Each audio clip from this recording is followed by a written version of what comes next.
സുഹൃത്തുക്കളെ, നമസ്കാരം. ഇന്ന് ഒക്ടോബർ 2,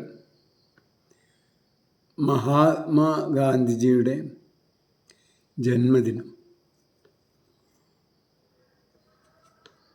ഇന്ന് ഗാന്ധിജി ചെയ്ത, അല്ലെങ്കിൽ ഈ ഇന്ത്യക്കും മനുഷ്യകുലത്തിനാകെയും ചെയ്ത സംഭാവനകളെ കുറിച്ചിട്ട് ആണ് ചർച്ച ചെയ്യാൻ ഉദ്ദേശിക്കുന്നത്. അത് ഇതുവരെ ആരും പറയാത്ത ചില കാര്യങ്ങളാണ് ഞാൻ സൂചിപ്പിക്കാൻ ഉദ്ദേശിക്കുന്നത്. അതായത്, ഗാന്ധിജി എന്താണ് മനുഷ്യകുലത്തിന്, മനുഷ്യ ചരിത്രത്തിന് നൽകിയത് എന്നതാണ്, അതെങ്ങനെയാണ് എന്നുള്ളതുമാണ്. അതായത് ഒരു യുഗ പരിവർത്തനം, ഒരു പാരഡിഗം ഷിഫ്റ്റ് തന്നെ വരുത്തിയ, മനുഷ്യൻ്റെ ചിന്താധാരയിൽ ഒരു പാരഡിഗം ഷിഫ്റ്റ് തന്നെ വരുത്തിയ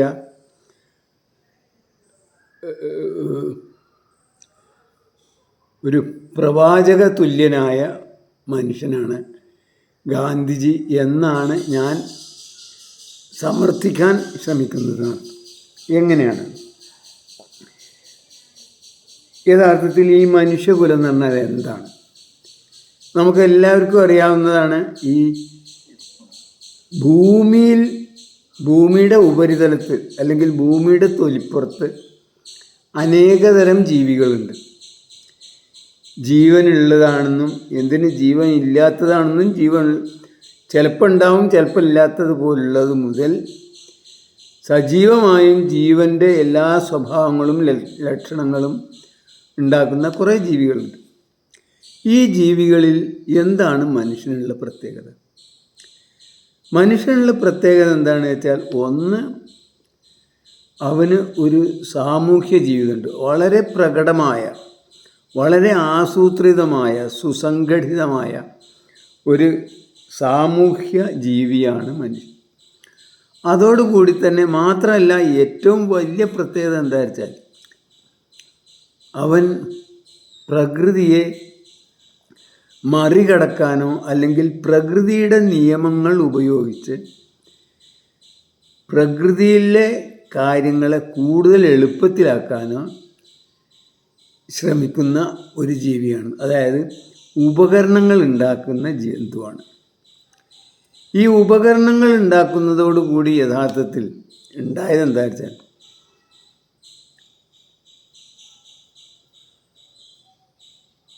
ഒരു പ്രത്യേക അദൃശ്യമായ ഒരു ശക്തി, അദൃശ്യമായ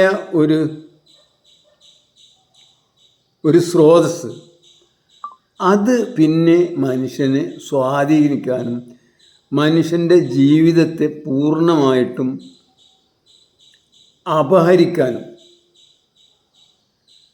അവനായിരുന്നില്ല. അപ്പോൾ അങ്ങനെ പറയുകയാണെങ്കിൽ, ഈ ഉപകരണങ്ങൾ ഉപയോഗിക്കുന്ന മനുഷ്യൻ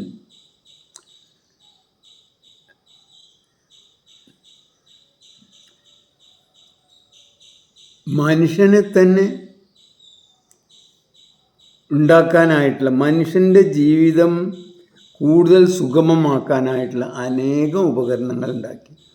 അതിലൊരു ഉപകരണമാണ് ഈ ഭാഷ.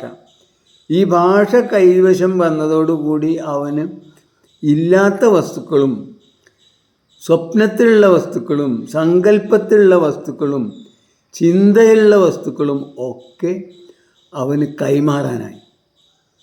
മാത്രമല്ല, അതോടുകൂടി അതൊരു വലിയ വിപ്ലവം തന്നെയാണെന്ന് തന്നെ പറയാമെന്നർത്ഥം.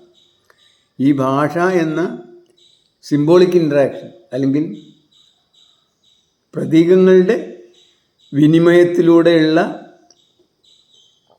വിജ്ഞാന അല്ലെങ്കിൽ അറിവുകളുടെ കൈമാറ്റം. അപ്പോൾ അതിൽ യഥാർത്ഥത്തിൽ ഈ ഉപകരണങ്ങളും സമൂഹവും തമ്മിലുള്ള ബന്ധത്തെക്കുറിച്ചിട്ട് ആദ്യമായി സൂചിപ്പിച്ച ഒരാൾ കാറൽ മാർക്സ് ആണ് എന്നാണ് എനിക്ക് തോന്നുന്നത്. എന്തായാലും അദ്ദേഹം പക്ഷേ ഒരു സാമ്പത്തിക വിദ്യാർത്ഥിയായിരുന്നതിനാൽ കൂടുതലായിട്ടും സാമൂഹ്യ സാമ്പത്തിക കാര്യങ്ങളിലും മനുഷ്യൻ്റെ ഇപ്പോഴുള്ള നിലവിലിരിക്കുന്ന അവൻ്റെ അസമത്വത്തിലും അനാചാരങ്ങളിലും അതേപോലെ വൈഷമ്യങ്ങളിലും ഒക്കെ ചിന്തിച്ചിരുന്നൊരു മനുഷ്യനാണ്. അദ്ദേഹമാണ് ആദ്യമായിട്ട്, അതുകൊണ്ട് തന്നെ അദ്ദേഹത്തിൻ്റെ സാമ്പത്തിക ശാസ്ത്രത്തിൽ ഉൽപാദന ഉപകരണങ്ങളാണ് സാമൂഹ്യ ബന്ധങ്ങൾക്ക്, സാമൂഹ്യ നിയമങ്ങൾക്ക്, ബന്ധങ്ങൾക്ക് കാരണം എന്നാണ് അദ്ദേഹം ചൂണ്ടിക്കാണിച്ചത്. പക്ഷേ അതിൻ്റെ അർത്ഥം, അല്ലെങ്കിൽ അതിന് പച്ചമലയാളത്തിൽ പറയുകയാണെങ്കിൽ പ്രത്യേകിച്ചൊന്നുമില്ല. ഉപകരണങ്ങളാണ് മനുഷ്യൻ്റെ സാമൂഹ്യ ജീവിതവും നിർണ്ണയിക്കുന്നത് എന്നാണ് അത് പറഞ്ഞതിനർത്ഥം. അത് ഇന്നിപ്പോൾ എല്ലാവർക്കും മനസ്സിലായിട്ടുണ്ടാവും. കാരണം ഈ ഇത്രത്തോളം മാറ്റം വരുത്തിയ ഒരു ഉപകരണം ഉണ്ടോയെന്ന് എനിക്കറിയില്ല, നമ്മളെ മൊബൈൽ. സഹസ്രാബ്ദങ്ങളായി ഉണ്ടായിരുന്ന അധിനിവേശവും മറ്റുള്ള വ്യക്തികളെ ഒക്കെ കീഴടക്കലും തൻ്റെ ഇഷ്ടത്തിനനുസരിച്ച് നിർത്തലും ഒക്കെ നടന്നിരുന്ന ഒരു കാലഘട്ടത്തിൽ നിന്ന് പെട്ടെന്ന് ഇങ്ങനെ ഒരു മൊബൈൽ എന്ന് പറഞ്ഞിട്ടൊരു സാധനം വന്നതോടുകൂടി അതെങ്ങനെ തവിട് പൊടിയായി നിങ്ങൾ തന്നെ കണ്ടിട്ടുണ്ടാവും. കാരണം നമ്മളെ ഈ ഒരു 10-20 കൊല്ലത്തിൻ്റെ ഉള്ളിലാണ് അതൊക്കെ നടന്നത്. അപ്പോൾ എന്തായാലും ഈ മാറ്റം പിന്നെ അടുത്തതായിട്ട് പറയാനുള്ളത് മാറ്റം എന്താണ്, സമൂഹത്തിലെ മാറ്റം ഉണ്ടാക്കുന്നത് എന്താണ്, ഉപകരണങ്ങളാണെന്ന് പറഞ്ഞു. ഈ മാറ്റം എന്നത് വളരെ സ്ഥായിയാണെന്നും മാറ്റം ഇല്ലാത്ത ഒന്നിന് നിലനിൽക്കാനാവില്ലെന്നും ആണ് ഐൻസ്റ്റൈൻ തൻ്റെ പ്രസിദ്ധമായ സാമാന്യ ആപേക്ഷികത സിദ്ധാന്തത്തോടു കൂടി പറഞ്ഞത്. അത് നേരിട്ട് അതല്ല പറഞ്ഞത്, പക്ഷേ അതിൻ്റെ കോൺസെപ്റ്റിൽ, അതിൻ്റെ അടിസ്ഥാന വസ്തുതയിൽ മാറ്റം എന്നത്, അല്ലെങ്കിൽ നാലാം മാനമായിട്ട് ഒരു മാറ്റം എന്നത്, അല്ലെങ്കിൽ സമയം എന്നത് ഉണ്ടെങ്കിലേ ആ വസ്തുവിന് തന്നെ നിലനിൽപ്പുള്ളൂ എന്നാണ് അദ്ദേഹം പറഞ്ഞത്. അതായത് മാറ്റം എന്നത് 100% നിലനിൽപ്പിന് തന്നെ ആവശ്യമാണ്. അല്ലാത്ത ഒരു വസ്തുവിന് പ്രപഞ്ചത്തിൽ നിലനിൽക്കാൻ കഴിയില്ല. അതാണ് ഈ നാലാം മാനം. അതിനു മുമ്പ് വരെ നീളം, വീതി, ഉയരം ഉള്ള 3 മാനങ്ങൾ ഉണ്ടായിരുന്നുള്ളൂ. പക്ഷേ ഈ 3 മാനങ്ങളെ കൊണ്ട് ഒരിക്കലും ഒരു വസ്തുവിന് നിലനിൽക്കാൻ കഴിയില്ല. അതിന് മാറ്റം കൂടിയും വേണം എന്നാണ് അത് പറയുന്നത്. അതിന് എന്താണ് ഈ മാറ്റത്തിന് മനുഷ്യ സമൂഹത്തിൽ എന്താണ് ഈ മാറ്റത്തിന് കാരണമാകുന്നത് എന്ന് ചോദിച്ചാൽ അതാണ് മാർക്സ് പറഞ്ഞ ഉപകരണങ്ങളാണെന്നുള്ളത്. ഉപകരണങ്ങളാണെന്നല്ല പറഞ്ഞത്, അദ്ദേഹം സാമൂഹ്യ ബന്ധങ്ങൾക്ക് കാരണം ഉൽപാദന ഉപകരണങ്ങൾ. അത് നമ്മൾ നാഷണലൈസ് ചെയ്യണമെങ്കിൽ, അല്ലെങ്കിൽ ദേശസാൽക്കരിക്കുകയാണെങ്കിൽ അതിൻ്റെ അർത്ഥം ഇത്രയേ ഉള്ളൂ. ഉപകരണങ്ങളാണ് ഈ മനുഷ്യൻ്റെ ജീവിതത്തിലെ മാറ്റങ്ങൾക്ക് കാരണം. അപ്പോൾ ഈ മാറ്റത്തിൽ ഇപ്പോൾ നമുക്ക് ലോക ചരിത്രം അറിയാം. ലോക ചരിത്രത്തിൽ 2 തരം സമൂഹങ്ങളുണ്ടായിരുന്നു. അതായത് ഒന്ന് ഈ റിസോഴ്സ് ക്രഞ്ച് എന്നും അനുഭവിക്കുന്ന മനുഷ്യ സമൂഹങ്ങൾ, അതായത് ഭയങ്കര തണുപ്പ്, അല്ലെങ്കിൽ മരുഭൂമിയിലെ ജീവിതം, ഇങ്ങനെയൊക്കെയുള്ള സ്ഥലങ്ങളിൽ ജീവിക്കാനുള്ള റിസോഴ്സസ് അല്ലെങ്കിൽ വിഭവങ്ങൾ വളരെ പരിമിതമായിരിക്കും. അങ്ങനെ പരിമിതമാകുന്ന സ്ഥലങ്ങളിലൊക്കെ തന്നെ ഈ ആൾക്കാരുടെ എണ്ണം കൂടുതലാകുന്നതുകൊണ്ട് തന്നെ എണ്ണം കുറയ്ക്കുക എന്നുള്ളത് സ്വാഭാവികമായും നടക്കേണ്ടതാണ്. എന്തിനാണ് മറ്റുള്ളവർക്കും കൂടി ജീവിക്കാൻ. എന്നാലേ, കാരണം അല്ലെങ്കിൽ എല്ലാവരും കൂടി ഒന്നായിട്ട് കൂടി റിസോഴ്സസ് അവിടെ ഉണ്ടാവുന്നില്ല. സൂര്യപ്രകാശം കൊണ്ട്, സൂര്യപ്രകാശം ഉപയോഗിച്ചിട്ട് പച്ചിലകൾ കാർബോഹൈഡ്രേറ്റ് ഉണ്ടാക്കുന്നില്ല എന്ന് വെച്ചോളൂ. അപ്പോൾ ഒരു പരിധിയിൽ കൂടുതലായിട്ടുണ്ടെങ്കിൽ ഇത് ഒന്നായിട്ട് നശിച്ചു പോകും. അപ്പോൾ അതുകൊണ്ട് തന്നെ സ്വാഭാവികമായും ഉണ്ടായിരുന്ന ഒരു അവസ്ഥയാണ് എന്ത്, കുറച്ച് ആൾക്കാരെ ഇല്ലാതാക്കുക. അതുകൊണ്ട് തന്നെ ആ സ്ഥലങ്ങളിലൊക്കെ, പ്രത്യേകിച്ചും യൂറോപ്യൻ രാജ്യങ്ങളിൽ, അതേപോലെ തന്നെ മരുഭൂമികളിലൊക്കെ ഉള്ള മനുഷ്യരുടെ ഒരു വ്യവസ്ഥയായി എന്ത്, അവരത് മാത്രം ശരിയും മറ്റുള്ളവരതൊക്കെ തെറ്റാണ്. അത് നിങ്ങൾക്ക് ഇപ്പോൾ യൂറോപ്പിലും പ്രത്യേകിച്ച് ആ സെമിറ്റിക് റീജിയനിലുള്ള മതങ്ങളും അവിടെ നിന്ന് ഉത്ഭവിച്ച മതങ്ങളുടെയും അതേപോലെ തത്വശാസ്ത്രങ്ങളുടെയും ഒക്കെ നിലവാരം അല്ലെങ്കിൽ അതിൻ്റെ അവസ്ഥ നോക്കിയാൽ മനസ്സിലാവും. കാരണം അവരൊക്കെ എതിരാളിയെ നശിപ്പിക്കണം എന്നുള്ളതാണ്. എന്നാൽ മാത്രമേ അവർക്ക് നിലനിൽക്കാൻ കഴിയുള്ളൂ. അത് അവർക്ക് തന്നെ ഒരു വലിയ, അങ്ങനെ ഉണ്ടായത് അവരെ സംബന്ധിച്ചിടത്തോളം പിന്നീട് ഉപകാരപ്രദമായി. അതായത് ശരിക്കും പറഞ്ഞാൽ അവർക്ക് മറ്റുള്ളവരെ ആക്രമിച്ച് കീഴടക്കി അവിടെ നിന്നുള്ളതൊക്കെ കവർന്നെടുക്കാനുള്ള ഒരു സയൻസ്, ഒരു ശാസ്ത്രം തന്നെ അവർ മെനഞ്ഞ് വളരെ കാലമായിട്ട് ഉരുത്തിരിഞ്ഞു വന്നു. സഹസ്രാബ്ദങ്ങളായിട്ട് അവിടെ ആക്രമിക്കാനും അതേപോലെ അവനെ ചതിയിൽപ്പെടുത്തിയിട്ടാണെങ്കിലും ഇല്ലാതാക്കിയിട്ട് അവരുടെ സമ്പത്തും സ്വത്തും ഒക്കെ പിടിച്ചെടുക്കാനും അത് സ്വരൂപിക്കാനും ഉള്ള ഒരു തത്വശാസ്ത്രം അവിടെയൊക്കെ ഉണ്ടായി. എന്തായാലും ഞാൻ ആ കാര്യത്തെക്കുറിച്ചല്ല പറയുന്നത്. ഇങ്ങനെ, അതായത് അന്ന് വരെ ഉണ്ടായിരുന്നത് എന്താ വെച്ചാൽ ഈ പ്രക്രിയയിൽ ഏറ്റവും കൂടുതൽ മറ്റുള്ളവരെ കൊല്ലാനുള്ള അല്ലെങ്കിൽ നശിപ്പിക്കാനുള്ള നശീകരണ ആയുധങ്ങളാണ് ഈ മനുഷ്യകുലം ആ കാലത്ത് അവിടെയൊക്കെ നമ്മൾ സമ്പാദിച്ചത്. അപ്പോൾ ഒരു വലിയ പരിധിവരെ ഈ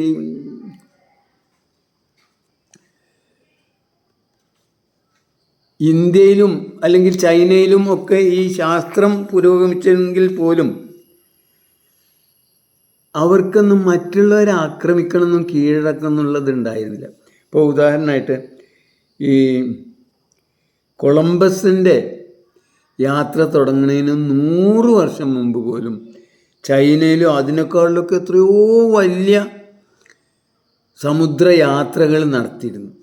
ഇപ്പോൾ 1492 കൊളംബസ് അമേരിക്ക കണ്ടുപിടിച്ചത്. അതിന് ഏകദേശം 100 വർഷം മുമ്പ്, അതിനാണെങ്കിൽ അവർ 3 ഷിപ്പും 3 കപ്പലുകളും അതിൽ 99 ആൾക്കാരുമായിട്ടാണ് പോയത്.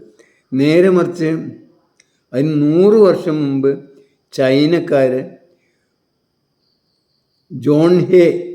ജോണേ ഹേ എന്ന് പറഞ്ഞ ഒരാൾ 300 ഷിപ്പും 27,000 ആൾക്കാരുമായിട്ട് ഒരു എക്സ്പെഡീഷൻ നടത്തി എന്ന് ചരിത്രരേഖകളുണ്ട്. മാത്രമല്ല അവർക്കുണ്ടായിരുന്ന അതിൽ 350 ഡോക്ടർമാരും, മാത്രമല്ല വടക്ക് നോക്കി യന്ത്രം പോലും, അതായത് ദിശ തിരിച്ചറിയാനുള്ള ഇൻസ്ട്രുമെൻ്റ് പോലും ഉണ്ടായിക്കൊണ്ട് അവരൊരു എക്സ്പെഡീഷൻ നടത്തി എന്നുള്ള രേഖകൾ വന്നിട്ടുണ്ട്. പക്ഷെ അവർക്കൊരിക്കലും മറ്റുള്ളവരെ ആക്രമിക്കാൻ തോന്നിയില്ല. തോന്നിയിരുന്നെങ്കിൽ സംഗതി ലോക ചരിത്രം തന്നെ മാറുമായിരുന്നു. അപ്പോൾ ഞാൻ പറഞ്ഞു വന്നത്, ഈ കണ്ടെത്തലുകൾ നടത്തിയ മാത്രം പോരാ, അത് ഏത് സ്ഥലത്ത് എവിടെ നടന്നു എന്നുള്ളതും വളരെ പ്രധാനം. റിസോഴ്സ് ക്രഞ്ചുള്ള സ്ഥലത്തെ സംബന്ധിച്ചിടത്തോളം റിസോഴ്സസ് അവർക്ക് നിലനിൽപ്പാണ് പ്രശ്നം.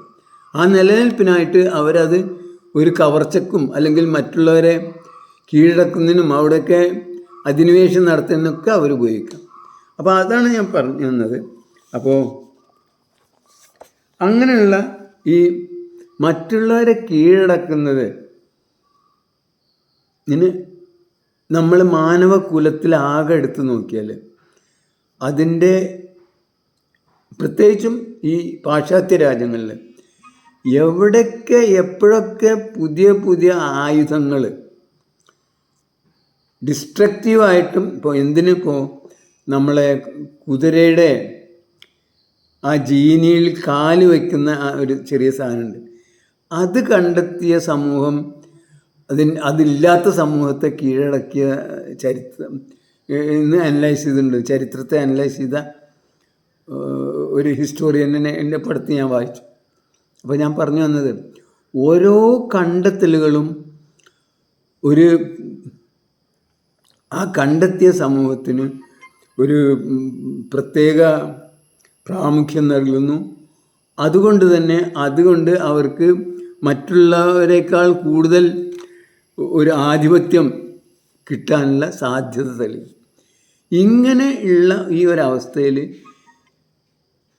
നശീകരണ ആയുധങ്ങൾ വളരെ പ്രധാനപ്പെട്ട, എങ്ങനെയാണ് നശിപ്പിക്കുക, നമ്മൾ ശത്രുവിനെ എങ്ങനെ നശിപ്പിക്കാം എന്നതായിരുന്നു യഥാർത്ഥത്തിൽ പ്രത്യേകിച്ചും യൂറോപ്യൻ ജനതയുടെ, അതായത് റിസോഴ്സ് ക്രഞ്ചുള്ള സമൂഹങ്ങളുടെയൊക്കെ വളരെ പ്രധാനപ്പെട്ട ഒരു അന്വേഷണം. അതിൽ ജയിച്ചവരാണ് യഥാർത്ഥത്തിൽ ഈ യൂറോപ്യന്മാർ. മാത്രമല്ല, യൂറോപ്യന്മാർ അത് ഈ വെടിമരുന്നൊക്കെ എത്രയോ മുമ്പ് കണ്ടെത്തിയെങ്കിലും വെള്ളക്കാർക്ക് കിട്ടിയതോടുകൂടി അവർക്ക് ലോകം മുഴുവൻ കീഴടക്കാനായി. അപ്പോൾ അവരുടെ ആവശ്യം കൂടി, അവിടെയുള്ള റിസോഴ്സ് ക്രഞ്ച് കൂടെ അതിന് ഒരു പ്രത്യേക കാരണമാണ് എന്നാണ് ഞാൻ പറഞ്ഞു വന്നതെന്ന് അർത്ഥം. എന്തായാലും ഈ ഗാന്ധിജിയുടെ പ്രസക്തി എന്താണെന്ന്, ഈ നശീകരണ ആയുധങ്ങളെ കൊണ്ടാണ് മറ്റുള്ളവരെ കീഴടക്കുക എന്നുള്ള സമവാക്യം 20-ാം നൂറ്റാണ്ടോടുകൂടി അല്ലെങ്കിൽ ഐൻസ്റ്റൈൻ്റെ കാലത്തോടുകൂടി മാറാനുള്ള സാധ്യതകൾ കൂടി. എന്താണ്? ഈ ആറ്റം ബോംബ് തന്നെ. ആറ്റം ബോംബും ഇപ്പോൾ നമുക്കറിയാം എന്തൊക്കെയാണ് വരുന്നത്. ഇനി മുതൽ ഇപ്പോൾ റോബോട്ടുകൾ തന്നെ യുദ്ധം ചെയ്യാനുള്ള പ്ലാറ്റൂണായിട്ട് മാറുന്നു എന്നൊക്കെ കേട്ടിട്ടുണ്ട്.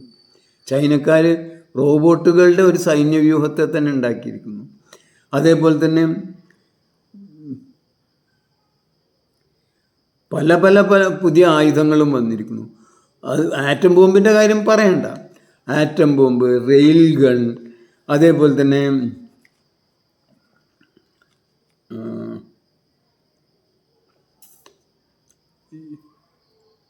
ലേസർ ഗൺ, ഇങ്ങനെയുള്ള പല വസ്തുക്കളും വന്നുകൊണ്ടേയിരിക്കുകയാണ്. അപ്പോൾ അതുകൊണ്ട് തന്നെ ഇനി മുതൽ യുദ്ധം ചെയ്യുകയാണെങ്കിൽ നമുക്ക് നിലനിൽക്കാൻ കഴിയില്ല. അതായത് ഈ ആറ്റം ബോംബ് വന്നതോടുകൂടി തന്നെ 2 ആറ്റമിക ശക്തികൾ തമ്മിലുള്ള ഒരു യുദ്ധത്തിൻ്റെ പരിണാമമായിട്ട് ജയിക്കാൻ ആരും ഉണ്ടാവില്ല എന്ന ഒരവസ്ഥയിലേക്ക് വന്നു. ഈ കാലത്താണ്, ഈ സമയത്താണ് യഥാർത്ഥത്തിൽ ഗാന്ധിജിയുടെ ചരിത്ര പ്രാധാന്യമുള്ളതാണ്. അതായത് ഇങ്ങനെ നമ്മൾ മറ്റുള്ളവരെ നശിപ്പിക്കലല്ല, അതിനുള്ള ആയുധങ്ങളല്ല, അതിൽ നല്ല ക്രിയേറ്റീവായിട്ടുള്ള സൃഷ്ടിപരമായിട്ടുള്ള ഉദാത്തമായ ആയുധം ആണ് എന്ത്? അഹിംസ. ഇത് കണ്ടെത്തി. അത് പണ്ടേ ഉണ്ടായിരുന്നു, അഹിംസ എന്നത് പണ്ടേ ഉണ്ടായിരുന്നു. അത് പ്രത്യേകിച്ചും സ്ത്രീകളൊക്കെ അത് തന്നെയാണ് ഉപയോഗിച്ചിരുന്നത്. അങ്ങനെ മറ്റുള്ളവരെ മാറ്റാനായിട്ട് അവർ വ്യക്തിപരമായ മാറ്റത്തിനാണ് അവർ ഉപയോഗിച്ചത്. നേരെ മറിച്ച് ഗാന്ധിജി ചെയ്തത് എന്താണെന്ന് വെച്ചാൽ ആ കാര്യത്തെ ഒരു സാമൂഹ്യമായ അല്ലെങ്കിൽ 2 വലിയ രാജ്യങ്ങൾ 2 സമൂഹങ്ങൾ തമ്മിലുള്ള കോൺഫ്ലിക്റ്റ്